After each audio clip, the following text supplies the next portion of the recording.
No episódio anterior, refletimos sobre uma pergunta importante: a igreja deve se envolver na política? Hoje vamos responder outra pergunta. Será que a igreja sempre pensou da mesma forma sobre este assunto? Seja bem-vindo à série de mensagens da igreja e à política. Nesta série estudaremos sobre este tema à luz das Escrituras e da história da igreja, buscando compreender como diferentes gerações de cristãos responderam ao desafio de viver a fé na vida pública.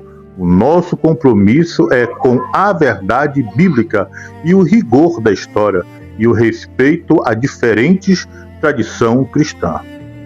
A resposta é não.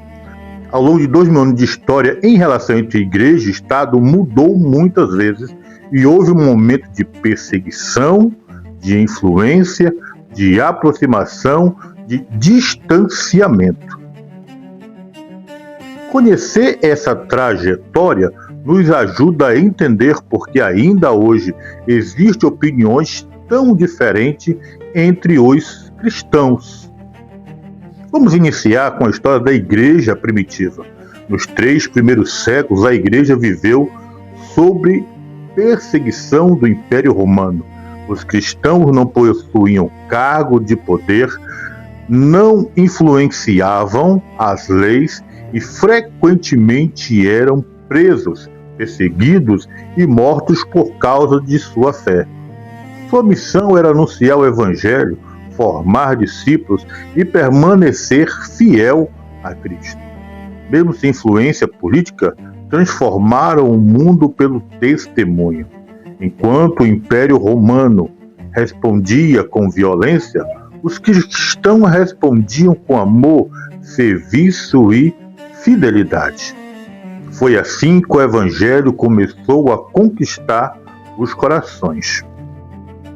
Constantino e as mudanças de um cenário. Tudo mudou no século IV. Em 313 d.C., o imperador Constantino promulgou o Edito de Milão, concedendo liberdade aos cristãos para praticarem a sua fé. A perseguição terminou. Pela primeira vez, a igreja passou a dialogar diretamente com o poder civil. Poucos anos depois, o cristianismo tornou-se a religião predominante do Império Romano. Essa aproximação trouxe benefícios importantes. A igreja pôde construir templos, organizar concílios, expandir missões e atuar publicamente. Mas também surgiram novos desafios.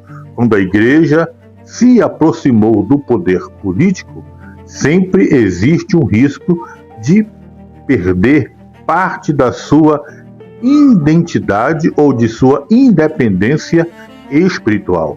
Esta tensão acompanharia a história pelos séculos seguintes. Durante a Idade Média, os papas influenciavam reis. Os reis protegiam a igreja. Foi um período complexo. Ao mesmo tempo em que ocorreram abusos de poder, também houve grandes contribuições para a civilização. Os mosteiros preservaram manuscritos antigos, hospitais foram fundados, universidades nasceram sob influência cristã. Missionários evangelizavam os povos considerados bárbaros. Leis inspiradas por princípios cristãos contribuíram para mudanças sociais em várias regiões na Europa. A história desse período não pode ser reduzida apenas aos seus erros, nem apenas aos seus acertos. A Reforma Protestante. No século XVI, a Reforma Protestante trouxe uma nova discussão sobre a relação entre Igreja e Estado. Martim Lutero ensinou a doutrina dos dois reinos. Segundo ele, Deus governava tanto na esfera espiritual quanto na esfera civil, mas cada um possuía responsabilidades diferentes. Por outro lado, João Calvino defendia que os princípios bíblicos deveriam influenciar toda a sociedade.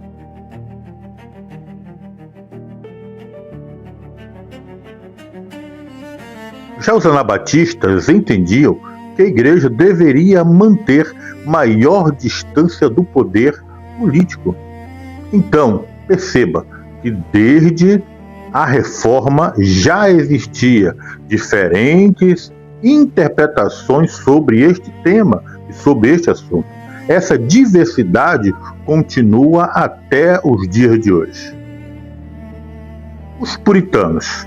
No século XVI e XVII, os puritanos acreditavam que a fé deveria transformar toda a sociedade, a família, a educação, a economia, a justiça e o governo. Para eles, não existia uma divisão entre a vida espiritual e outra vida secular. Tudo deveria glorificar a Deus. Esta visão influenciou profundamente a formação de comunidade da Inglaterra e, posteriormente, a América do Norte. O Iluminismo. No século XVIII surgiu o Iluminismo. A razão humana passou a ocupar o lugar central. A influência da religião sobre o Estado começou a diminuir. Fortaleceu a ideia de separação da instituição entre igreja e Estado, buscando garantir liberdade religiosa e evitar que uma religião controlasse o governo. Essa mudança transformou profundamente o mundo ocidental, ao mesmo tempo em que ampliou liberdades civis, também favoreceu em muitos contextos o crescimento do secularismo. O século XX. No século XX, especialmente entre diversos grupos evangélicos, cresceu a ênfase da evangelização, da missão e do discipulado. Muitas igrejas entenderam que a sua missão principal deveria permanecer no anúncio do Evangelho, evitando o envolvimento institucional e as disputas políticas. Ao mesmo tempo, alguns teólogos começaram a perguntar: será que a igreja estava deixando de influenciar as sociedades? Autores como Carl F. Henry chamaram a atenção para esta questão. Mais tarde, Francis Schaeffer e John Stott também defenderam que a fé cristã deveria impactar não apenas a vida pessoal, mas também a cultura, a educação, a vida pública. Perceba que o debate nunca desapareceu, ele apenas assumiu nova forma. Ao observar toda essa trajetória, percebemos uma verdade importante.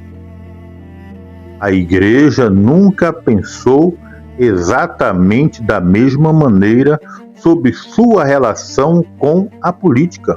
Houve momentos de perseguição, momentos de grande influência, momentos de aproximação e momentos de distanciamento. Diferentes líderes chegaram a conclusões distintas. Entretanto, existe um ponto que permanece constante durante toda a história. A missão da igreja sempre foi anunciar o Evangelho de Jesus Cristo. Mas este anúncio nunca ficou restrito a 4 paredes de um templo. Ele alcançou famílias, transformou culturas, inspirou leis, fundou hospitais, criou universidades, defendeu os